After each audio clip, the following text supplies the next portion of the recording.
करना है, इन तीनों को भी लोगों तक जन जन तक पहुंचाएं। और मैं आप सभी लोगों को, जो लोग यहाँ उपस्थित हैं, जो बुद्धिजीवी वर्ग के लोग हैं, जो मीडिया के भाई बहन हैं, वो भी हमारे द्वारा किए गए सार्थक प्रयासों को जन जन तक पहुंचाएं, लोगों को जागरूक हों। वो कैसे होगा जब तक वो रोजगार नहीं करेंगे।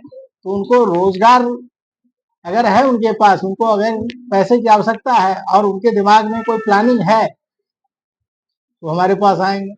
चाहे वो हो सकता है राशन दुकान कर सकते हैं, हो सकता है वो सिलाई का कोई सेंटर खोल सकते हैं, हो सकता है भाषण का कुछ कर सकता है, हो सकता है फूड प्रोसेसिंग का कोई काम वो कर सकती हैं, हो सकता है वो बकरी पालन कर सकते हैं, हो सकता है वो छोटे स्तर पर डेयरी कर सकते हैं, 2 गाय 3 गाय 4 गाय 5 गाय 6 गाय। सबके लिए बैंक सदैव तैयार है। हमारा उद्देश्य है कि हमारी जितनी दीदियां हैं जो सेल्फ हेल्प ग्रुप से जुड़ी हुई हैं, जितना लोग ग्रुप बनाती हैं, उसमें सभी लोग आर्थिक रूप से स्वावलंबित हों। आर्थिक स्वावलंबन मतलब आपको अपना आर्थिक रूप से आप अगर स्वावलंबी होंगे तो आप सशक्त होंगे। समाज में आपका पोजीशन इस बात से पता चलेगा कि आप कितना सशक्त हैं आर्थिक रूप से। अगर आर्थिक रूप से सशक्त हैं, इसका मतलब आप फैसला ले सकते हैं, ठीक है ना।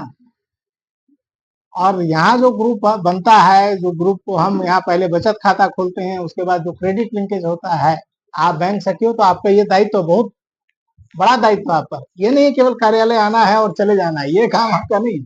आपका काम है हर दिन कोई ना कोई नया प्लान को यहाँ ला करके ग्रुप का निर्माण करना।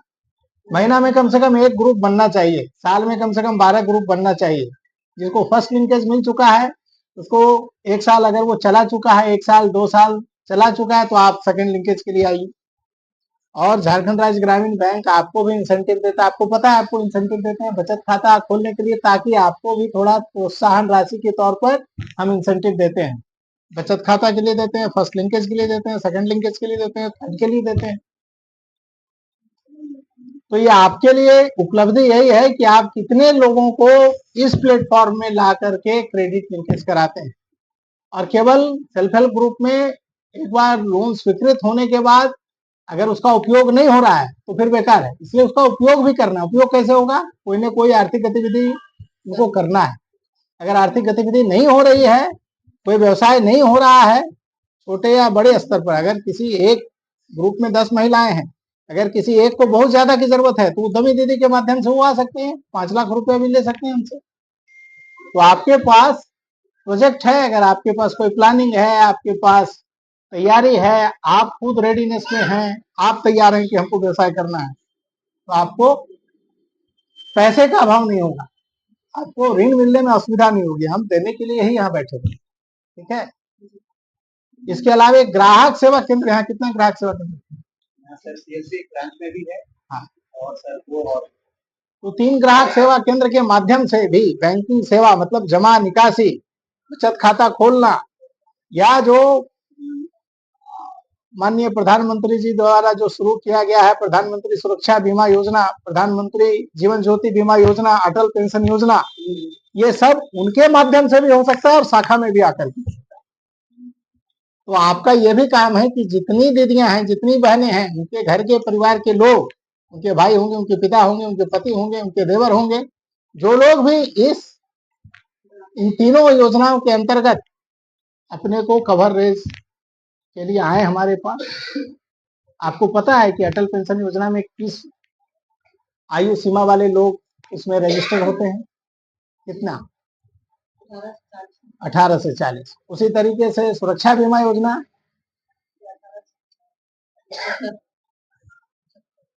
18 से 50। तो आप जानकारी लीजिए और सबको बताइए, ठीक है। सब कोई अपने परिवार के लोगों को बताइए। देखिए 20 रुपए की राशि में अगर सुरक्षा बीमा मिलता है तो आपको क्या लगता है? बैंक को उसमें कोई आमदनी नहीं, लेकिन लार्जर इंटरेस्ट ऑफ सोसाइटी में लोगों का हित हो, इसके लिए हम इसको करना चाहते हैं। आपको बता दूं कि एक ट्रांजेक्शन करने पर बैंक का ऐसे कॉस्ट कोई 55 रुपीज के आसपास आता है, लेकिन फिर भी ये 20 रुपया वाला करना हम क्यों चाहते हैं? क्योंकि हमारे बहुत सारे ऐसे निजी लोग हैं, अंडर प्रिविलेज्ड लोग हैं, अंडर सर्व लोग हैं, आखिरी पायदान पर खड़े लोग, ऐसे बहुत लोग हैं जिनके लिए 2 लाख रुपया की राशि एक बड़ी राशि है। अगर दुर्घटना हो जाती है, देखिए दुर्भाग्यवश अगर ऐसा होता है, जीवन तो किसी का वापस नहीं आता, लेकिन वो राशि अगर मिलती है तो परिवार को एक राहत जरूर हो जाता है। ठीक है, तो आपका ये उद्देश्य भी है कि लोगों को सामाजिक सुरक्षा का ये तीनों उत्पाद, तीनों प्रोडक्ट, जीवन ज्योति बीमा योजना, प्रधानमंत्री जीवन ज्योति बीमा, प्रधानमंत्री सुरक्षा बीमा योजना और अटल पेंशन करने में आपका भी योगदान, आपका भी सहयोग चाहिए, क्योंकि आपकी भी नैतिक जिम्मेदारी है। हमारे समाज के सभी लोग अच्छे से रहें, उनका हित हो, इसकी जिम्मेदारी समाज के बाकी लोगों की भी तो है। फर्ज कीजिए कि एक व्यक्ति बहुत धनी है, उसका सारा चीज अच्छा है, आमदनी बहुत अच्छी है, वो बहुत सक्षम है, और बाकी सब लोग, उसके अगल बगल रहने वाले सभी लोग गरीब हैं, तो ये जो एक ही अकेला व्यक्ति जो धनी है, कभी जीवन का उत्साह में रह पाएगा? उसको जीवन का उल्लास होगा? सभी लोग अगर दुखित रहेंगे तो उसको अच्छा लगेगा? बिल्कुल नहीं होगा। इसलिए सबको बेहतर जिंदगी देने के लिए हमारा जो प्रयास है उसमें सबकी भागीदारी चाहिए। बैंक आपको एक प्लेटफॉर्म मिला है, बैंक तैयार है, लेकिन हमारे द्वारा किए गए अच्छे प्रयासों को, हमारे द्वारा ऑफर किए जा रहे जो उत्पाद हैं उनको लोगों तक बताना है, लोगों को जागरूक करना है। अभी सरकार के द्वारा भी विभिन्न योजना के तहत, जैसे मैया योजना में पैसा मिलता है, अब क्या है कि वो केवल खपत करने के लिए नहीं है। मैं अभी हाल के दिनों में झारखंड सरकार के माननीय वित्त मंत्री महोदय से मिला था, तो उन्होंने भी कहा कि अगर जो पैसा, जो राशि मिल रही है सरकार के द्वारा, उसका आप सदुपयोग करें अपने जीवन स्तर को सुधारने के लिए और सुरक्षित करने के लिए। तो सुरक्षित कैसे होंगे? सुरक्षित करने के लिए जरूरी है कि आप कोई ऐसा इंश्योरेंस का प्रोडक्ट भी लें जो बहुत कम राशि में, 20 रुपए में हो जाता है। उसी तरह 436 रुपए में भी किसी भी कारण से अगर किसी को असामयिक मृत्यु हो जाती है तो परिवार को बहुत बड़ी राहत हो जाती है। और अपने लिए अटल पेंशन योजना, वो भी कंट्रीब्यूशन आप उससे कर सकते हो। अच्छा काम करने के लिए आपको अच्छी जानकारी सभी लोगों से साझा करें और अच्छा काम करें, और जो आपकी जरूरत है ऋण की, उसके लिए बैंक सदैव आपके लिए पास है। हमारे जितने लोग यहाँ हैं लगभग सभी के पास मोबाइल होगा, एंड्रॉयड मोबाइल, तो बचत खाता खोलते हैं तो मोबाइल बैंकिंग की सुविधा हमारे पास है। लोग मोबाइल बैंकिंग से भी लेन देन कर सकते हैं। आप लोगों को यहाँ जो दर्शक दीर्घा में बैठे हुए लोग हैं, इसमें कितने लोग मोबाइल बैंकिंग के बारे में जानते हैं? जरा हाथ उठाइए, कोई जो मोबाइल बैंकिंग का इस्तेमाल करता है, मोबाइल से लेन देन करता है। खरीदारी करना, जो लोगों के पास है कृपया हाथ उठाइए ताकि हम समझ पाए कि हाँ आप लोग क्या करते हैं। पीछे के लोग हैं। मोबाइल बैंकिंग कैसा है? हमारा मोबाइल बैंकिंग आपको कैसा अनुभव है? अच्छा है ना? तो इसको लोगों तक आप प्रचारित कीजिए, लोगों को बताइए। देखिए आपका वक्त भी तो बचता है। अगर आप मोबाइल से ट्रांजैक्शन कर लेते हैं तो शाखा तक आने की आपकी जो बाध्यता है